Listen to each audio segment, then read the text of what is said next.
Da-da-da. Oh, we ain't got a barrel of money.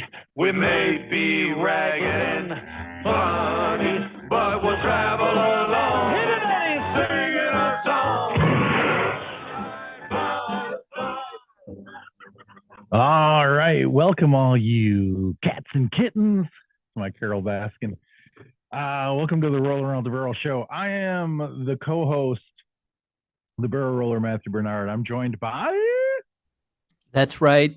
The other co-host, Swampbox Frias. So good to see you, barrel roller. I miss your face. Yeah, it's been a couple of weeks. Tonight we got a good one. We got the Crestline Highlanders from the Southern California Vintage Baseball League. They just won the championship. We're going to have about 4 of those gents in here. A couple of things we want to go over before they start coming in the room. Lozenge. Let's just say my health hasn't been great for the last couple of months, but the hot tub's fresh, and I think things are going to start turning around. Feel it. Feel it. So first thing we want to go over is the vintage baseball community very recently lost, Rick Skowronski, Sawbones, as he was known.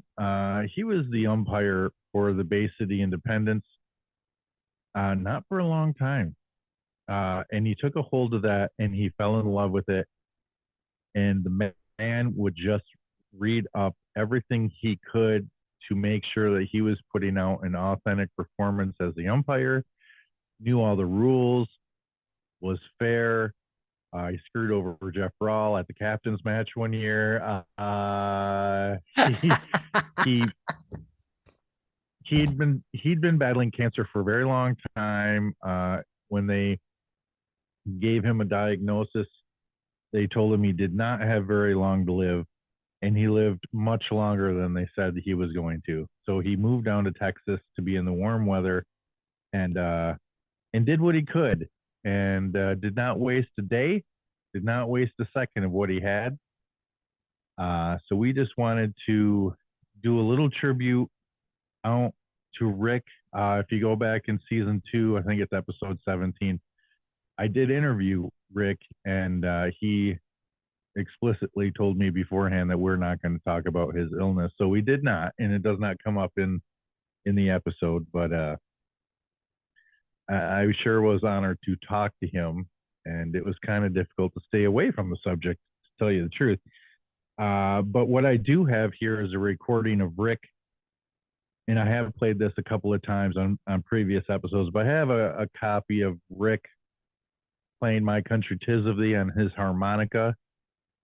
He did that during his episode. So we're going to go ahead and play that, and then we're going to pause for a couple of seconds of silence out of respect for Sawbones.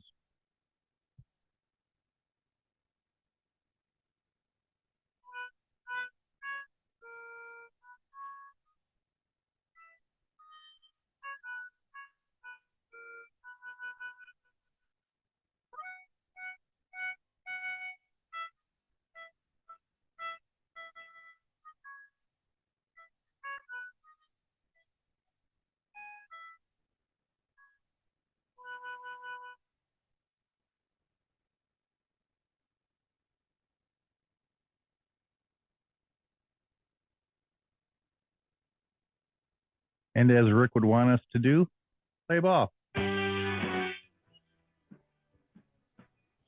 Oh, time to roll around the barrel. Talking to vintage baseball players from coast to coast and border to border. And we're going all the way out to the West Coast today. Talking to the recently crowned champions of the Southern California Vintage Baseball League, the Crestline Highlanders. They will be joining us shortly. But before they get in here, we're going to talk about a couple of things. But Rudy, like we said, I haven't seen you in a couple of weeks. Anything exciting going on? No, Trick or Treat was a success. And heading into prime holiday season. Everyone knows what that's like. So yeah. Yes, it's Thanksgiving season, but at this household, it's Christmas season. We didn't wait because last year we went on vacation, so we were down in Disney. I don't know.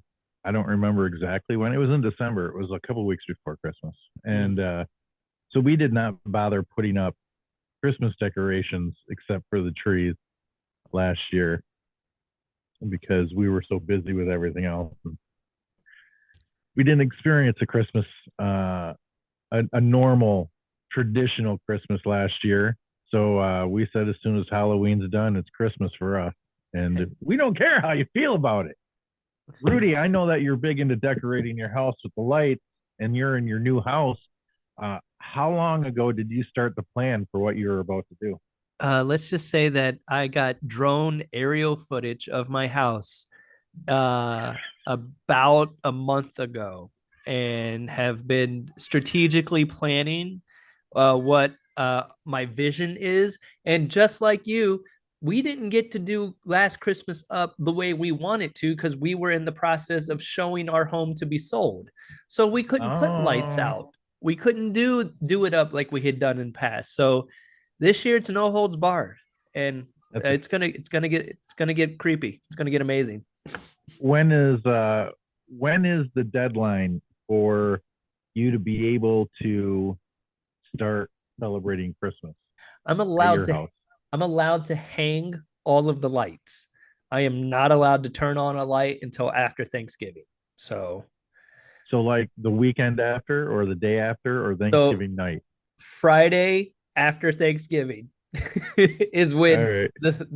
the flip is getting switched. We usually do that where we do not put up the Christmas trees until the weekend after Thanksgiving. That's kind of like our tradition. So the trees probably won't go up until after Thanksgiving.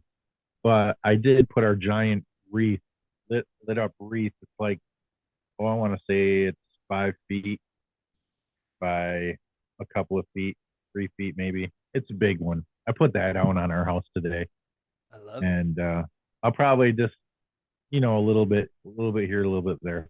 I love Hey, it. we got a lot of people that always ask us what are the most downloaded episodes and all of that stuff, and I don't like giving out stats and numbers. One, because I don't know them, because I only have Podbean numbers. Podbean actually accounts for, depending on the month, around 40% of our downloads, even though it's our home base. But we're pretty even with what we do on Apple. And then there's so many other places out there that you can listen to podcasts on.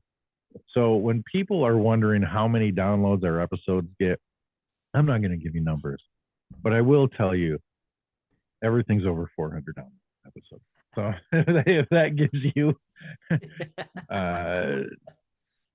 I'm just saying that our worst episode is over 400 downloads. So Exactly. approximately, just so you know. Yeah. But you want to know our top 10 downloads? On with the countdown. Countdown. I'm going to give you the top 12. Even though I can only see a top 10, I just happen to know what 12 and 11 are because of them recently being knocked out of the top 10. Ooh. Okay, so the top 12. So number 12, most downloaded episodes on Podbean, is actually the play call of the Addison Mountain Stars and the Awkwards from Florida from the Ohio Cup. Were you the one that was calling that with me? Yep, that was our first match called on Saturday. Yeah. Yeah, so that one took off immediately because I remember I sent a message out to you and to Adam, like, what's the deal? Why is this going like it's going so fast? And so that's our only play-by-play that's in the top is that one. And their other play-by-play, because we did Addison against, I don't remember who it was, but that one also has a lot of downloads as well. It's probably the Johnson number, factor. Number 11 is your brother, Ian Frias. He had been in the top 10 basically the entire time since we did that episode, or I did that episode. Yeah. And that just got knocked out recently. So he's number 11. Number 10 is from season 2, episode 30, and that was with Eric Miklich from 19th Century Baseball. No surprise there. He's East Coast guy, very popular, very well liked. So no surprise on that one. Number 9 is the one that just recently knocked her brother out of the top 10. It was an episode that we got done with, and we texted each other, because we always text each other after these episodes, because we always say goodbye for real. Yeah. We say goodbye for real at the end of these episodes. Then we send a text back and forth about, how it went, blah, blah, blah. And we were over the moon after this episode. It was the Keith Boomer Walters from the Rochester Grangers, and we did the special guest with Michelle O'Connell ahead of his interview, talking about the new women's team, the Maricopa Maidens, I believe. That's right. From Arizona. That is the 9th most downloaded episode of all time. And we're not surprised by that, because we felt really good about it. That's a good episode. There is so much different content in that. We laughed so hard in that one we cried. It's the first time that's ever happened. Number 8, and I know our guests. Do we have all 4 of them waiting? We only have 3 here. Okay. Yeah, if you could just send them a message, we'll let them in as soon as we're done here, and that gives them a chance to have number 4 get in. I got you. Okay. Number 8 is Captain Ed Schumann of the Canal Fulton Mules. From season 2, episode 27. Very popular episode right from the beginning. Captain Ed, a great guy.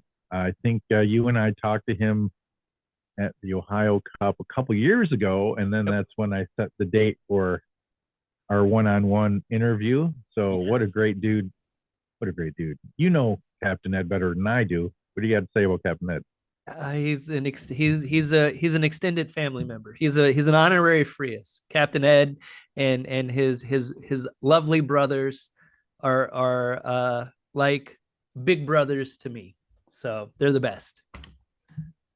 Number 7 is one of the last episodes I did before you joined, I think. It's Jeff Kraut Bamer from the Fillmore Fun Guy in Minnesota. Yep. Season 3, episode 13. See, all these are like relatively newer episodes. That trend will die quickly. Number 6 all time is season 1, episode 29. It's Jeff Inc. Hicks of the Saginaw Old Golds. No surprise there. Jeff, one of the better vintage baseball players in Michigan, and he plays the fly. He's played with a handful of teams, so I'm not surprised at how many downloads. He had number 5. Number 5 is a World Tourney special, number 8 from 2021. This is when I was set up in the bar at the the Pink Pony? The Pink Palace, right? Yeah. The Pink Palace, whatever it is. There's ponies, there's palaces. So it's Mike Marbles Feeney from the Canton Corn Shuckers. These were just short little talk abouts, but he turned heel on the base of the Independence in that episode. And that's why it has so many downloads. That's the reason. The nicest guy in our community turning heel. Turned heel and made no apologies for it. Even in person. I saw it in person when he talked to some independents about it. Number 4 is a Roller Out the Barrel extra. Number 4, when I interviewed Daniel Jones about 21st Century Town Ball. Yep. The Town Ball community came to the plate and downloaded that episode a lot, as well as the vintage baseball community, but a ton of downloads on that. Number 3, which had been number 2 for a long time, but now number 3, season 2, episode 2, Philip Coco Hayes of the Canton Corn Shuckers. That's my favorite episode. it's a good episode. Yeah, there's some serious subject matter in that episode that we were not afraid to approach. I was afraid before and afraid after, but during I was just in the moment. So that was great. Number 2 is the first episode I ever did, and you were present on that episode, foreshadowing season 1, episode 1. Yeah. Mike Marbles Feeney, the actual interview of Mike Marbles Feeney. That was so much fun. Why is Mike Feeney on your show so much? Well, I don't know, because everybody downloads his everything that he does.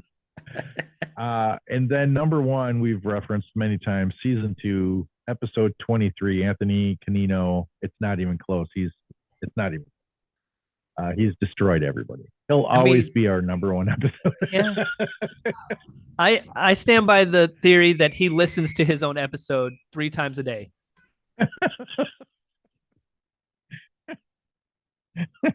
Does that count? He's got to do it from different devices. How does that count? How can you register that? I don't know. I bet he does.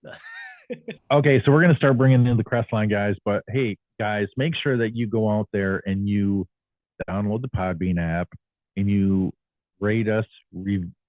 Download every single episode. I don't give a rat's ass if you're not going to listen to every episode. Download all of them.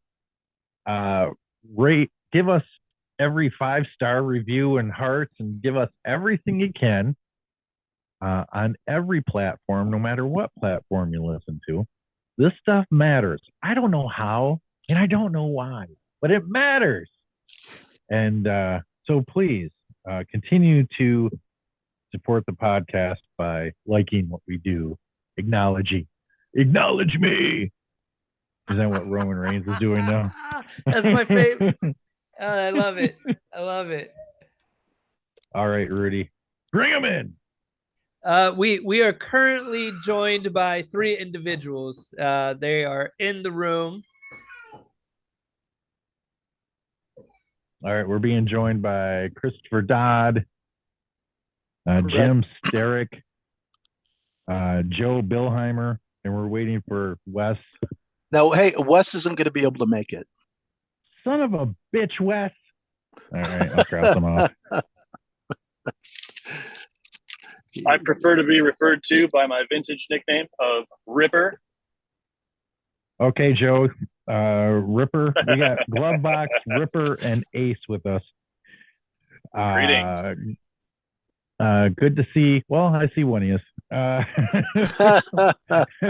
Wonder who that is. That would be Ace. What? You can't. Jim. What? Jim, you look like an ace. Did I say that? Yep. Thanks.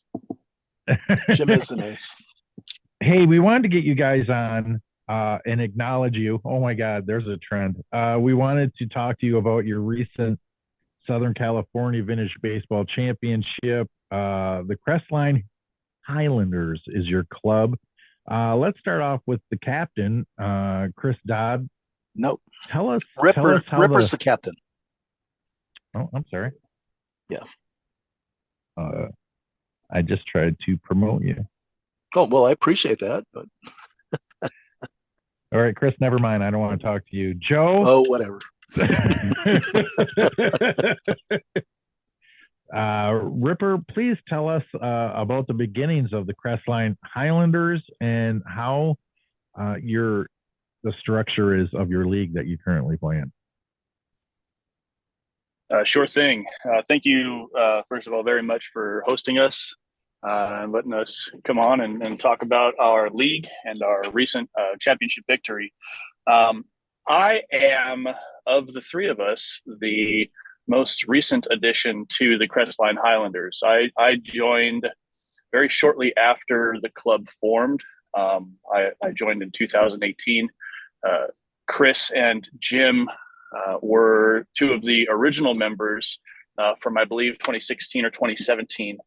But yeah, the SoCal Vintage Baseball League has been around for, well, we've had 3 seasons now. And our team, the Crestline Highlanders, have been in the SoCal Vintage Baseball Championship each of those first 3 seasons. And we are located, as you may know, in Southern California, in the city of Crestline. That is up in the San Bernardino Mountains, over by Lake Arrowhead. Our home field is in a little town called Twin Peaks, nestled in the mountains there at about 6,000 foot of elevation. And so we have a little bit of weather going on right now. Our field might be getting snowed on, actually. But regarding our league, we have, I want to say, 8 clubs at this point. So we have Crestline, we have the Lake Arrowhead Loggers, we have the Riverside Smudge Pots, we have the Temecula Deer Bros, we have the Paris Prospectors, we have the Lordsburg Trolleymen. They're in the city of Laverne. Lordsburg is a historical name of Laverne. We have the Fullerton Fire Knockers, which I believe is a term used for firefighting way back when. We also have the 8th one is escaping me right now. Chris, Redondo Beach. who am I missing? Redondo Beach. Yes, Redondo. The Redondo Beach Wharf Rats, and obviously they're in Redondo. So these 8 clubs make up the SoCal Vintage Baseball League. We play each of the clubs twice throughout the season. And this year, our playoff structure was formatted by seeding. So we had the top 6 of the 8 make the playoffs. The top 2 got a bye, and numbers 3 played 6, 4 played 5, going into the semifinals against those top 2 seeded opponents. Then on to the championship match, and we were very fortunate to sneak into the playoffs. I want to say we were the 4 seed. So we played our quarterfinal match against Riverside, the Smudge Pots. We played then our semifinal match against the Lake Arrowhead Loggers, and we played the Loggers in the finals, and it was an all-mountain final, and we came out victorious in that regard. So it was very fun. It's been a long time coming. Each of the past 2 times we had been in the finals, we were bested by the Riverside Smudge Pots. So to beat them in the playoffs to advance was very satisfying, and it was a hard-fought match. It was a very tight match, our championship. Our hurler for that game, he's named Slider, James Cassidy, and he accomplished something very rare in that match. You can look up a stat called the true win, and it's only been done a handful of times by major leaguers. Clayton Kershaw did it once. Noah Syndergaard did it once. But what the true win is when a pitcher, in our case a hurler, throws a complete game and hits more home runs than total runs allowed. So Slider hit 2 home runs. He pitched a complete game and allowed 1 run. And he got us that victory by accomplishing the feat of the true win. I've never heard that. That's amazing. Yeah. Which is to say that he put us right on his back and carried us across the finish line himself. Without him, you guys are nothing. Let me ask. Riverside again and going home. was he humble in this achievement, or is this something you're going to hear about? Very. Okay. No, good. well, we tell him he's an extremely humble young man. He's very talented. Our club, we have our age ranges from about 22 years old up to our Grizzly vet, Mr. Chris Dodd, glove box here with us today. I think our average age is probably in the upper 30s. The league age varies, from club to club. Some clubs skew younger, some clubs skew older. Talent levels all across the board. But yeah, Slider did an amazing job. We had a great season, and we came out on top. Chris Dodd, let me ask you this: what are the rules? What is the year that you guys apply to your league, and how many games do you play outside of your league during a season? 1886 rules. This past year, it's just been, playing the other 7 teams. We haven't did any traveling yet, We have a tournament that is scheduled for the week of February 24th, against two Bay Area teams. So that's in the future there. So Does February 24th count as this season or next no, season? no, it's an off-season type thing. It's just something Oh, that okay. the Bay Area, I know in one of the recent podcasts that I believe it was the Pelicans did with you. They had mentioned something about a desire of the North playing the South, and that's basically what this is going to encompass. Oh, so this is if all goes well on February 24th, this is something the two areas might get together and do once a year. Well, hopefully that's our hope. And we did do something similar going back a few years where Oakland sent down a team when we were in our formative season. And they spent the weekend down in our resort town area, and we played 2 games against them that weekend. That was a lot of fun too. Similar type idea. Yep. Jim, That you is, were just, oh, excuse me. Go on. I was just telling everybody that was Jim Starick. Am I saying your last name right, Jim? Yeah, Steric. Starick? Yep. Starick. I'll say Starick 10 more times. Starick. I'll put an I in there. Jim, you're one of the original members of the Highlanders, is that correct? Yeah. Tell me how you came across this 1885, 86 vintage baseball into your life, and what the experiences were when you were beginning. Yeah, so a lot of us here, pretty much everyone on the team and in the league, has played baseball or even still plays baseball in other leagues. I had played, obviously, as a kid and growing up, and played in some wood bat leagues down when I lived in Anaheim. And when I moved up the hill, I didn't play, and there's not a lot of baseball going on up there in the Arrowhead area up in the mountain.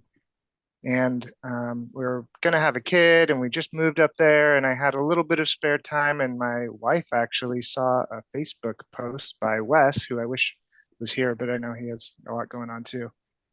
So he was looking to recruit. Wes was the founder of SoCal Vintage Baseball, really, because he came from the North team, the league in the Northern California, moved down here and was like, why don't they have this down here? I mean, the weather's even better. There's a huge, well of people willing to play.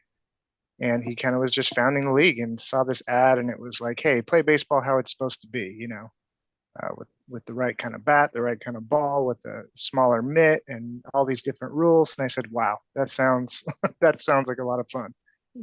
So I showed up to practice. I think there was like 4 of us there at the original recruit.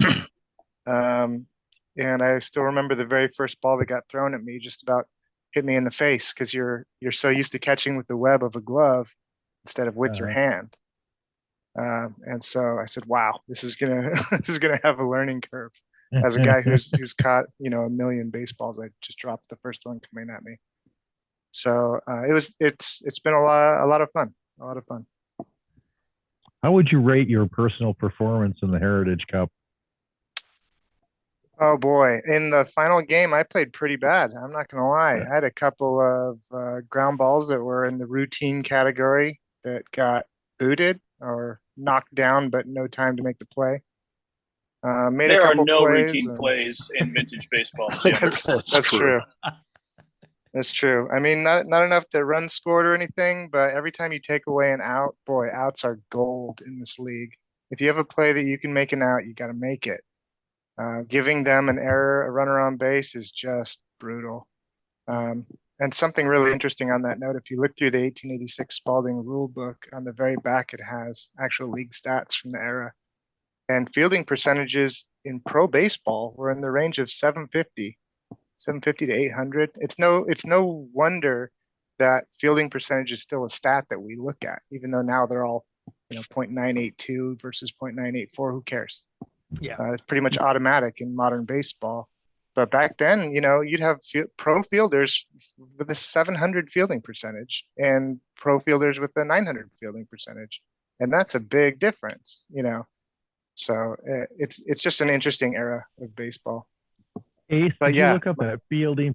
Did you look up that fielding stat before or after you booted 2 balls in the tournament?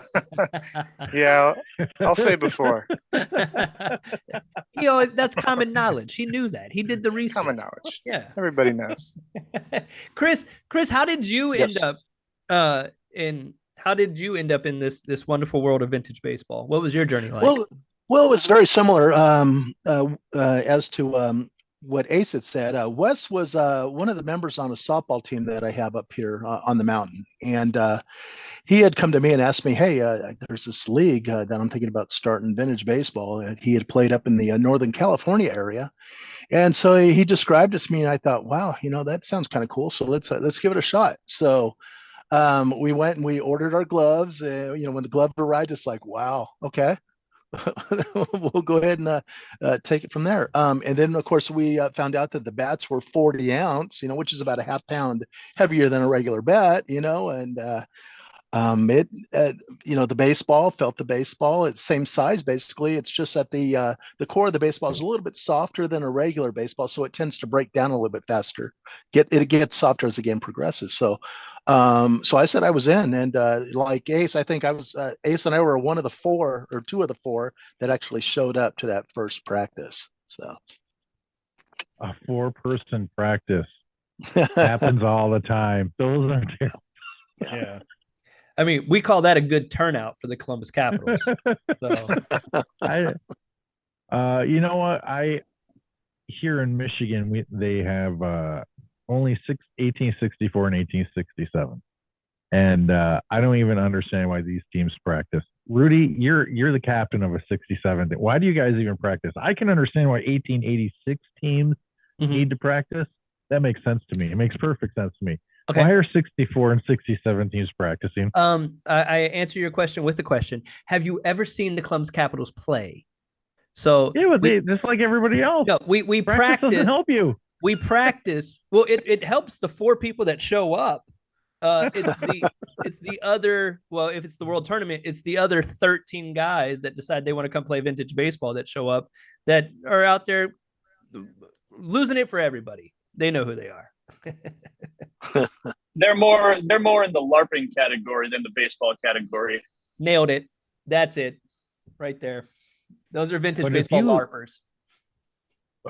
Joe, let me ask you this: if you don't practice 1886 baseball, you're behind. Are you not? So, yes, you can tell when we're knocking some of the rest off. We have, as Jim mentioned, fielding is so imperative. Hitting, well, we can all hit. We can all swing a bat, even though it's heavier. But literally catching the ball is very, very challenging. And if you're not getting adequate amount of reps, it's really going to show. Heck, even if you are practicing a lot, you're still not going to be anywhere near perfect. But admittedly, the Highlanders don't practice together too much. But as I think Jim mentioned, we have a bunch of guys that play on various teams around Southern California. And so, we get our reps in here and there and just have to kind of adjust to that smaller vintage club during our league.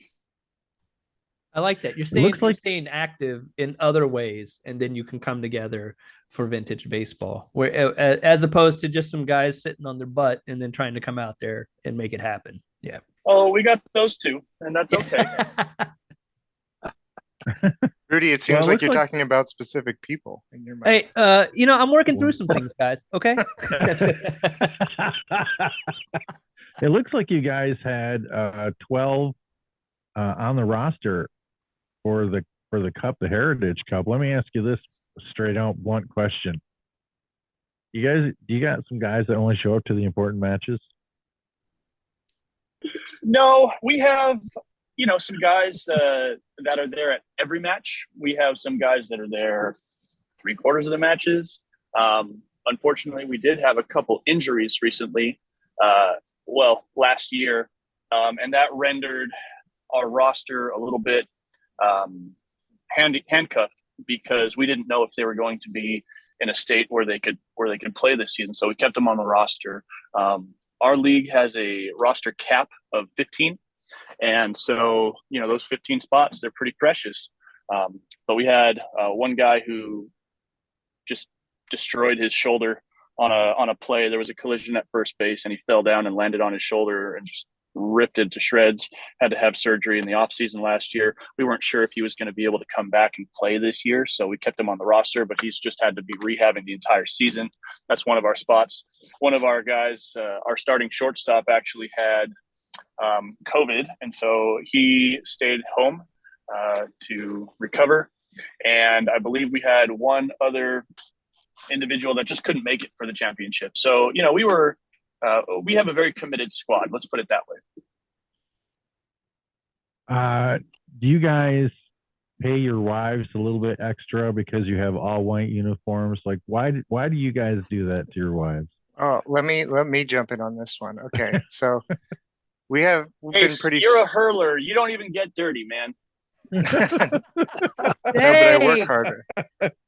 Cold under that bus. Here comes a Tide commercial. No, so it was an actual. I stood up on my soapbox and said we need white uniforms, and the reason is we wear real wool uniforms, era specific, authentic uniforms that are not cheap. You're not buying them again. And we play in the summer months in the daytime in SoCal and a lot of our locations. Temecula on a Saturday in August, forget about it. You need a white uniform to survive. I think it's literally an advantage for us to be playing in white versus, let's say. Are all the other clubs wearing wool? Yeah, it's a league requirement. So everyone has to wear these uniforms that have a strict requirement: wool, polyester blend, whatever it is. It's very heavy. We have smudge pots. Are there smudge pots? If I'm getting their team name right, the smudge pots. Are they wearing black pants? Black pants and gray tops. Yeah. They actually do themselves an additional disservice. They have a shield on the chest of their jerseys, which is an additional layer that they're the only ones that have it. It looks so good, but oh my goodness gracious, Riverside, Temecula in, like Jim said, August, you're going to be pushing 105 degrees. It sucks, but we have a league. Go on. Those shields aren't even accurate at that time, are they? Like, that started real early. I don't think by 86 anybody's wearing those shields. I'm not complaining. I'm just saying it's not even necessary for an accurate depiction. I think they've moved on to a somewhat of a uniform. Am I wrong on that, Rudy? No, well, I don't think so. However, I mean, we're used to seeing clubs that opt for a sharper looking uniform that is not like historically accurate, especially here in the Midwest. We're seeing 67 and 64 teams wearing knickers and 3/4 sleeve shirts, and that's not accurate. But Hey, you guys had me at wool and 105 degrees. So yeah, I've been there, done that. You guys are better people for it. We appreciate that. I'm sorry for whoever I interrupted. I believe that was Ripper. You can go ahead with your thought. I'm sorry. Oh, you're good. Thank you. So in order to keep all of the clubs looking as period specific as we can, we have a league approved uniform source. If you want to look them up, that's a very interesting operation. It's all handmade, custom. I had to get my wife to bust out the measuring tape, measure my waist, measure my arms, measure my legs, and send it in. And the uniform maker is KP Weaver. And she works in congruence with a hat maker. So we get all of the designs. People can be creative with their designs, but they have to be approved by the league. So we're not having anything too extravagant or flamboyant, or, we want to keep it as period specific as possible while letting the teams have the freedom to design their own uniforms.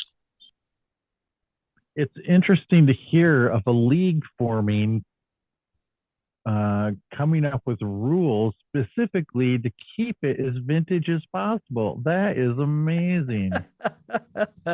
I don't. We not- appreciate that. Yeah, that was all Wes. You know, he's the founder, and he got a taste of it in Bay Area vintage baseball, and he wanted to keep it as true as possible because, yeah, it's fun for us. You know, we love getting out there and getting after it, but Sure. in order to grow the league, we have our cranks, our fans who come to the games, and we want to put on a good spectacle for them. So we try to use the period specific vocabulary. We keep it a gentleman's game. We shake hands. We're not high fiving. We're trying not to fist bump. You know, we're trying to keep our language PG, if you will. So, yeah. That's how you can tell the softball players over here in the Midwest is when they're all high fiving instead of shaking hands and doing the fist bumps and all that stuff. You're like, oh, guys, stop. But you can't tell them. Yep. Yeah. Hey, everybody, if you want to go and check out the Southern California Vintage Baseball League, you can go to SoCalVBB.com. That is their website. You can see all the clubs, all the fantastic uniforms. You can see all of the effort they put into what they're doing out there. I wish you guys were like in the next state over. Oh, man. I Did you get a watched, chance to see the LA Times article they did recently on our league? I saw that somebody shared that, and I haven't gotten to it yet. But yeah, I saw it existed. How'd that go in the newspaper article? Well, I'll let Chris expand a little bit, but LA Times came out and used some very old vintage camera equipment to capture images during some of the matches throughout the season. Chris, can you tell us a little bit more about that? Well, unfortunately, I missed the game where all the photos were shot with our team. I was in Las Vegas for my brother's wedding. But anyhow, the LA Times did come out.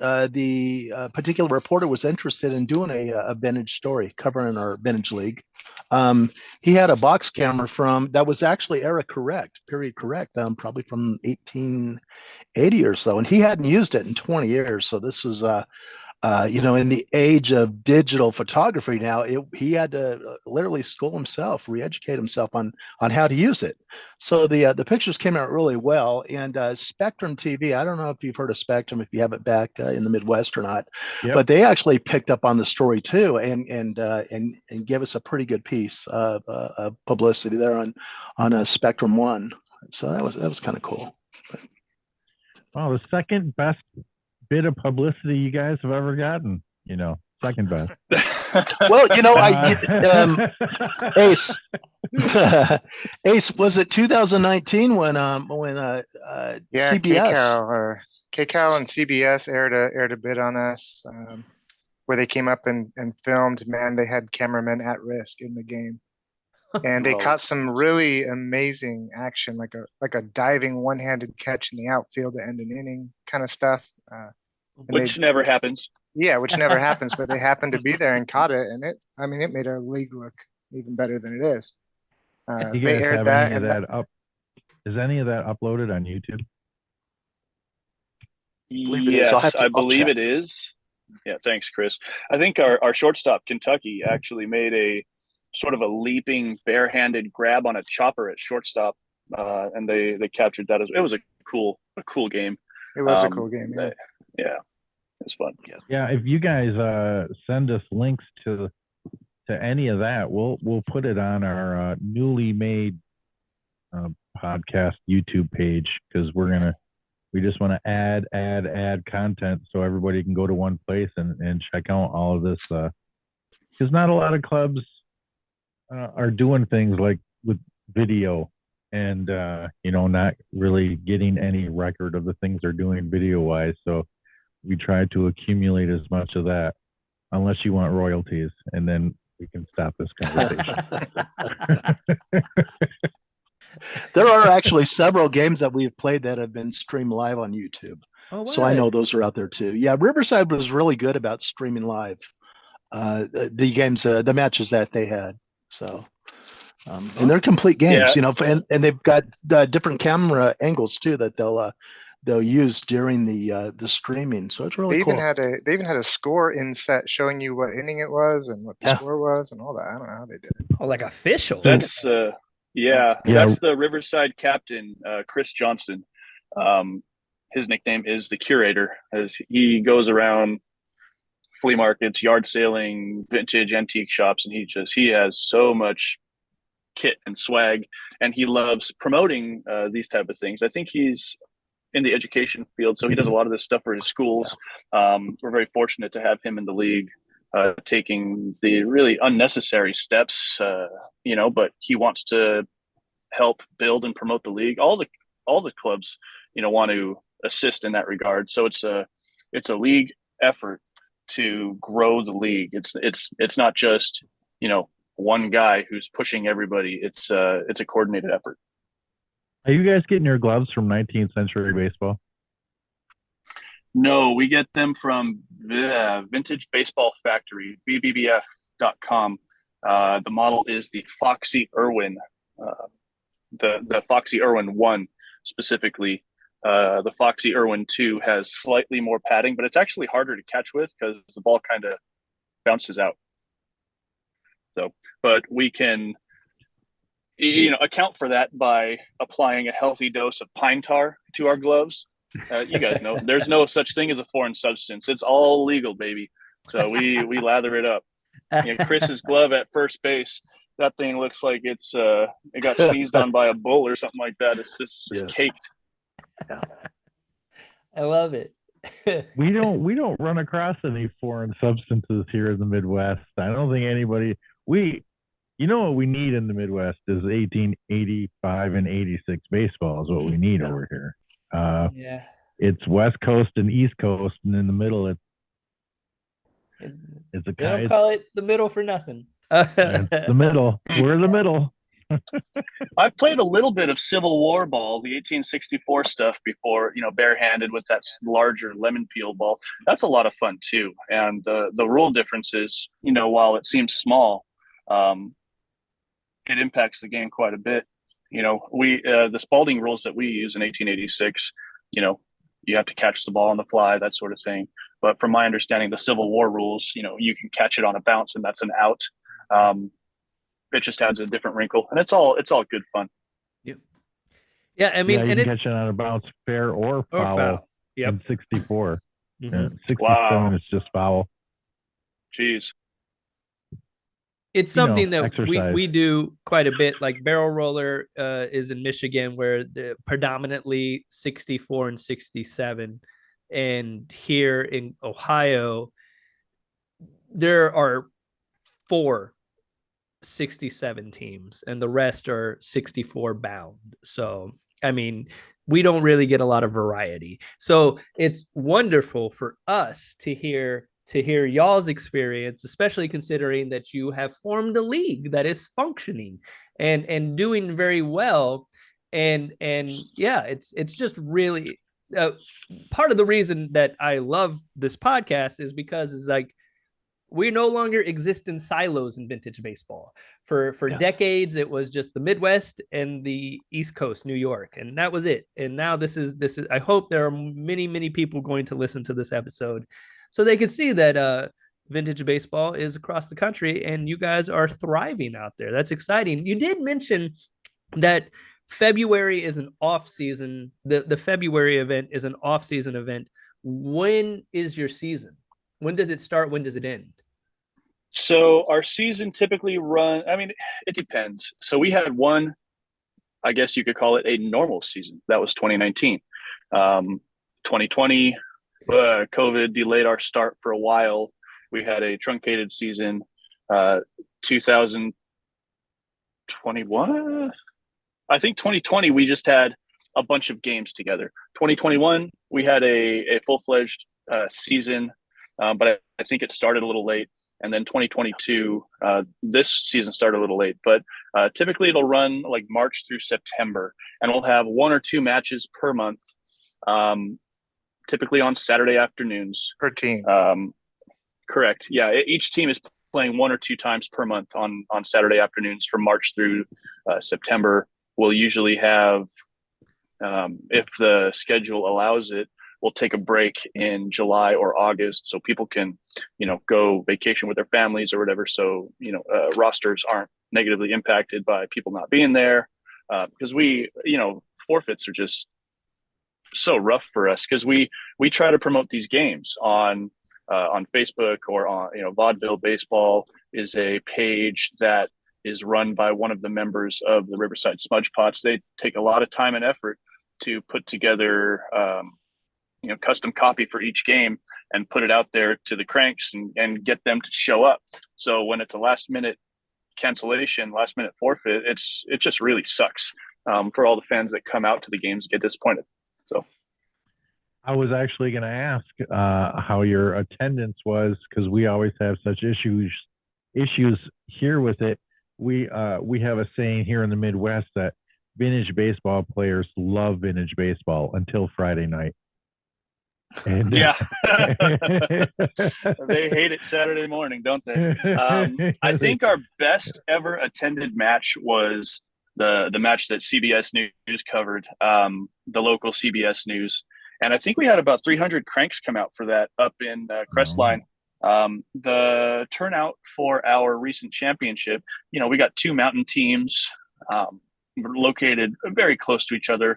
A lot of us are friends for both of those teams. Everybody kind of knows everybody. Small towns up there, But I think we had about 150 people for that championship match, and it was not warm.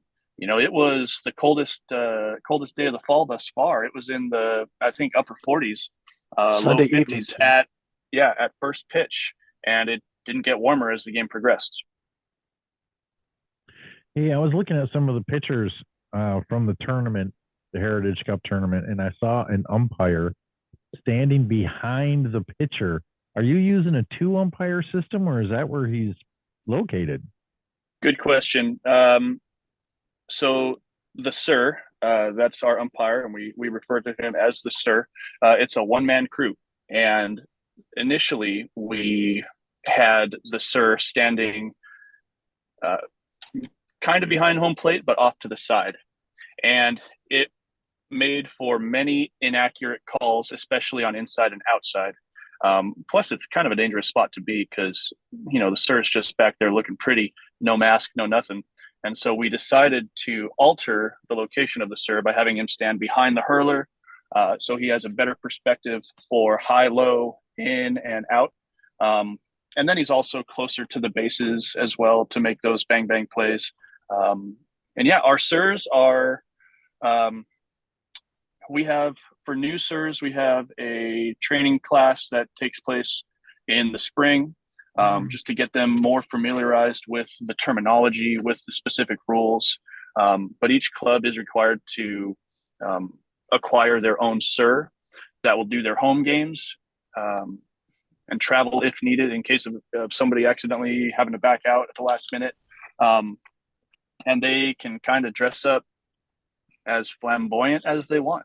The pictures you saw, that's our Sir, Darren. His nickname is, he used to be a ballist with us on the Highlanders Club. His nickname was Sugar, and he earned his nickname one weekend. He had an injury, so he was just Siring a match for us, but he ended up having a diabetic episode when he was calling the game. So he had to sit down. We gave him an apple, and next inning he was fine. And so the next weekend rolls around. He pulls up to the field. He gets out of his car. I yell across the field, "What's up, Sugar?" And he didn't have a nickname yet. And he just looks at me and he goes, "Is that a reference to my diabetes?" And I said, "Yes, it is." And the name just stuck. I'm looking at the outfit he was wearing, and I almost want to say it reminds me of steampunk. Okay. Yeah, definitely. He is probably one of the more outgoing in his outfits that he puts together, and he makes sure he has his cigar every match. Hey, Jim, let me ask you a question. You look like you're sitting in a cubicle in an office somewhere with a plastic plant behind you. It's a real Uh, office. It's not a cubicle anymore. Moved on are up. you are you calling people to ask them who they're voting for in this election? Is that what your job is? No, Well, no. I'm an engineer. For our listeners out there, Jim has a headset on, so often portrayed for like telemarketers. So that's Yeah, I had to get so off you're one conference call onto this one. oh, so thank you're you. not calling people about the warranty on their Their vehicle and car. it's about to expire. You're not that's not what you're I'm doing. You I'm would calling never people to admit to see it. if they're interested in vintage baseball, if There they'd you like to go. join our league. That's telemarketing. I can Is get that behind. indeed a plastic plant behind you? It is not. It is. I mean, there's a. Oh, did you say the plant or the lamp? The plant. The There's a plant. lamp? No, no, that's a real. I'm That's a talking real about the plant. plant. I No, love that's real. lamp. That's legit. Hey, It's Jim, bigger how's than your me. arm doing?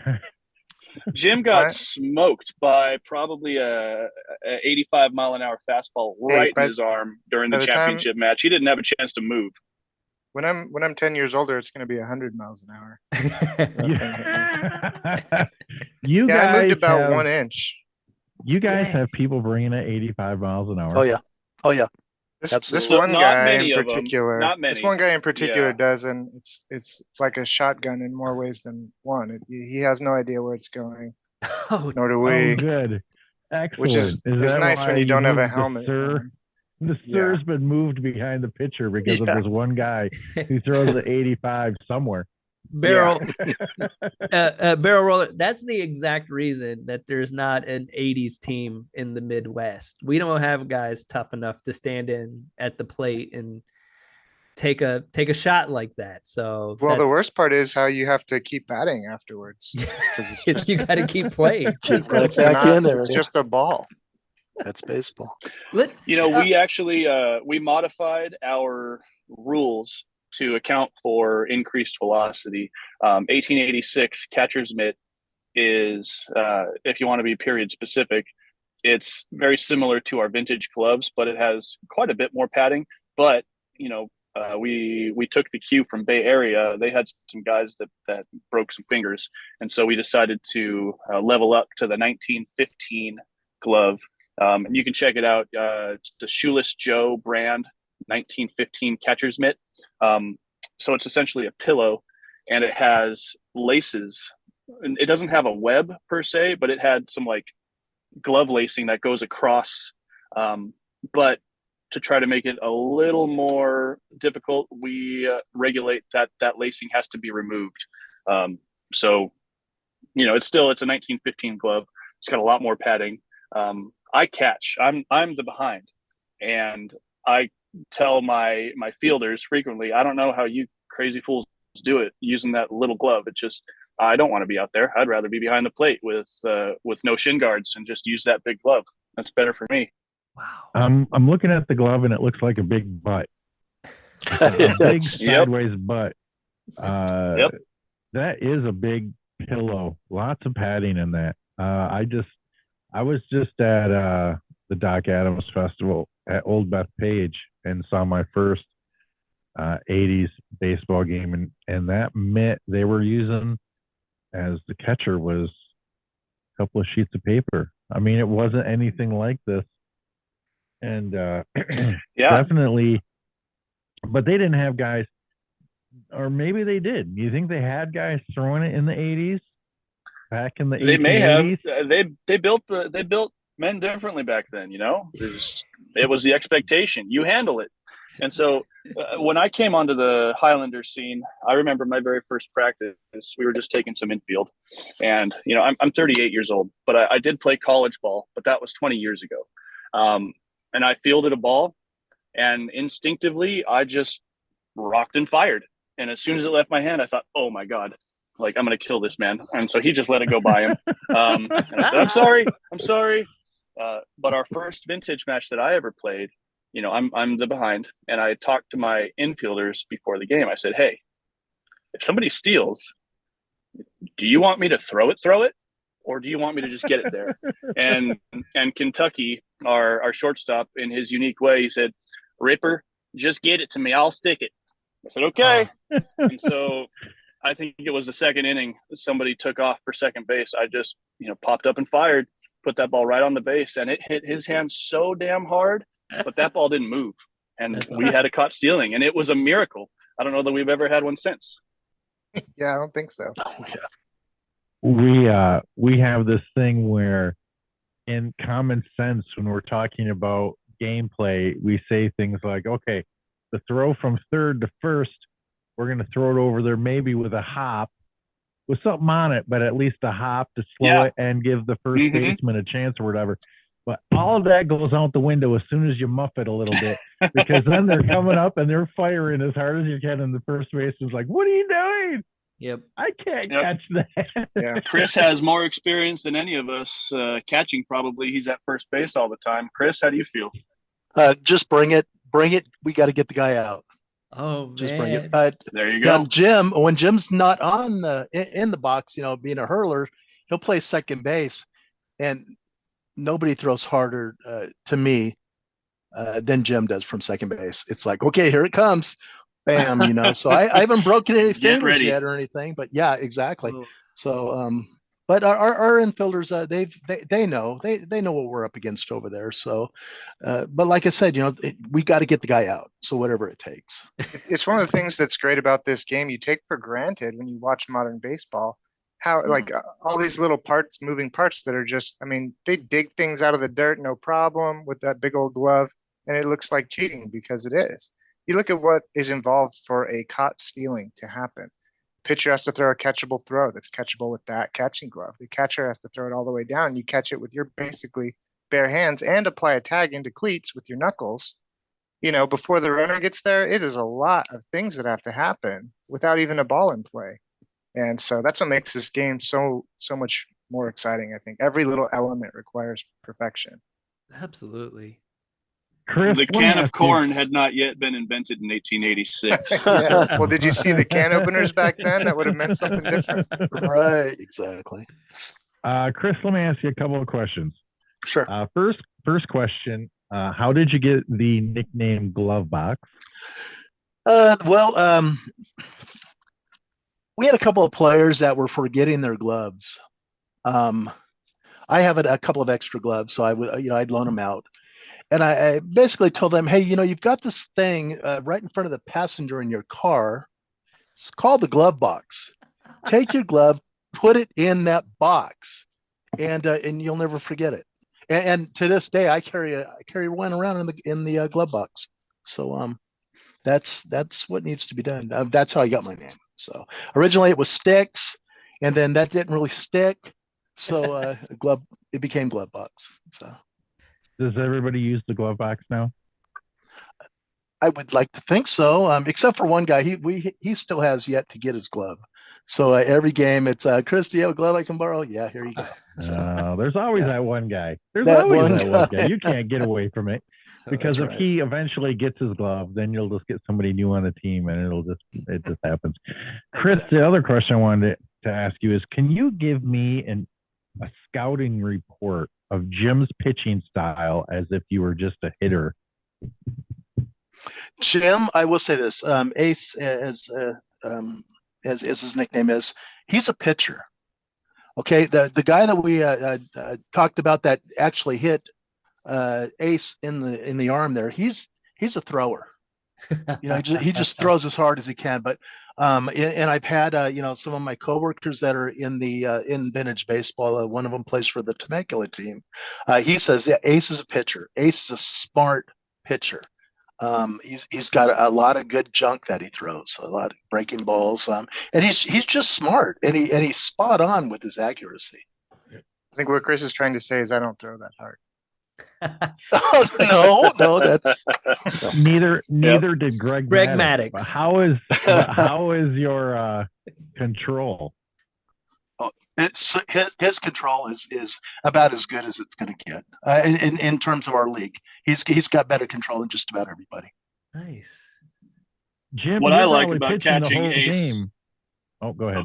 Yeah, he does pitch the whole game, but I've caught Ace more than anybody on our team, and what Ace does aside from pitching smartly is he mixes up his arm angles, he mixes up his timing, he utilizes the quick pitch better than any hurler in our league.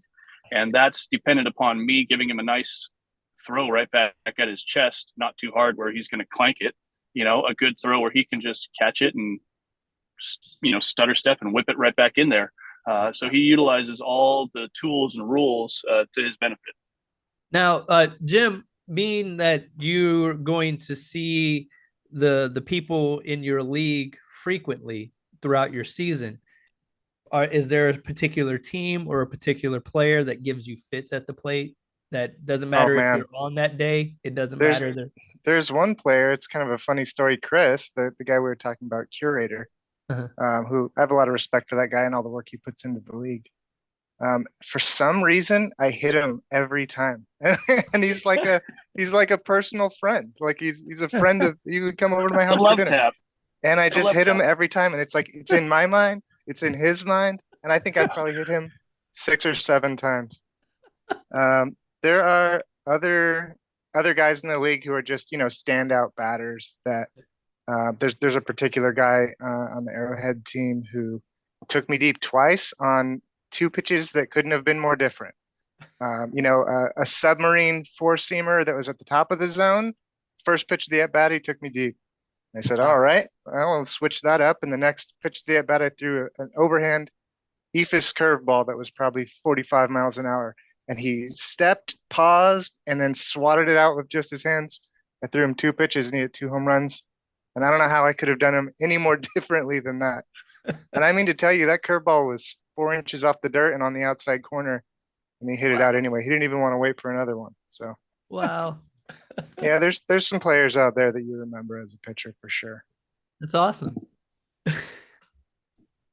Hey, before we get you guys out of here, I'd like to go through all 3 of you and have you, and we'll start with, let's start with Chris. Have you tell us what your baseball experience is all the way from your very first baseball all the way up until now. Well, when I first started playing, believe it or not, Richard Nixon was in his first term as president. So 1970, Little League, played through Little League, played Pony League, Colt League, played high school ball, played at Cerritos College a bit, and then played a lot of travel ball. I haven't stopped playing. I had a couple of years where I was hurt in 2009 where I didn't play for 5 years, but it's been pretty much nonstop in some shape or form. Whether it be softball or baseball or vintage baseball in my whole life. So I'm 60 now. So what did it look like when you were trying to play baseball in your neighborhood before the Little League even existed? When you were trying to gather up as many of your friends as possible, not being able to get 18 friends together. What did those games look like? We had a game called the tennis ball game where we played in a corridor at the school. And we used a plastic bat and we threw against a wall. I had 4 friends and we just did this religiously. Really, I mean, it was until the streetlights came on. We never stopped. And so you had very limited fielders. So what were some of the rules that you had to go by? Obviously, you had ghost runners. Yeah, we had ghost runners, of course. Yeah, and then of course, if you hit it out of the corridor, it was a home run. A double, it was a ball that actually went through the hallway, and we really didn't have a triple. And because we were playing with a tennis ball, thank God there were windows all over the place, but we never broke a window. So, and that was, when we're not playing Little League. Like I said, I started Little League when I was 7 years old. So I got an early start. Jim, same question to you. Yeah, started in T-ball when I was probably 4, and I played through all the Little League and Pony League, a little bit in high school, although I stopped playing in high school, and started up again after college, after I'd kind of moved out and got a job and had free weekends and all that again. Joined some wood bat leagues when I lived in Orange County. After moving to Arrowhead, hadn't played in a couple of years, but then we started this league up, so. Yeah, that's pretty much my history. And Joe? Yeah. Similar to these guys, I started playing when I was extremely young. My first, oh God, I was just a little, nuclear reactor of energy when I was very small. And my sister joined the local co-ed softball league where the minimum age was 6. But I was 4 at the time, and they just said, "Yeah, he can play. It's fine." But I played through high school. I played college at the Azusa Pacific University. Like I said, about 20 years ago. Did a little bit of coaching after college in high school. Took some time off from ball. Raising my family. Got back into it, and I'm so happy that I did. Sort of rekindled my love for playing baseball. And so, I not only play the vintage baseball, but I play in a modern league as well. Sunday ball. It's a lot of fun. Wood bat too. All right. Hey, we want to thank you guys for coming on the show, responding to a message from a podcast you've never heard of before. No, we listen to it religiously. Well, yeah. And, That's what they all say. That's what they all say just before they're about to be uploaded to the internet. We really appreciate you guys coming in. We love listening to vintage baseball stories from all over the country. Every region does it a little bit different. And we just want everybody to come together and do it the same way. No, we don't. We want everybody to do it the way they're doing it. You guys seem to have a handle on what you're doing. In fact, I have in my notes here that I'll be contacting Mr. Johnson from the Smudge Pots, seeing if we can fit him into this season before we're done here coming up in December. So Chris, Joe, Jim, we appreciate all three of you. Thanks for coming in. Wes blew it. He missed it. I hope he had something really important going on. We were about to make him a star.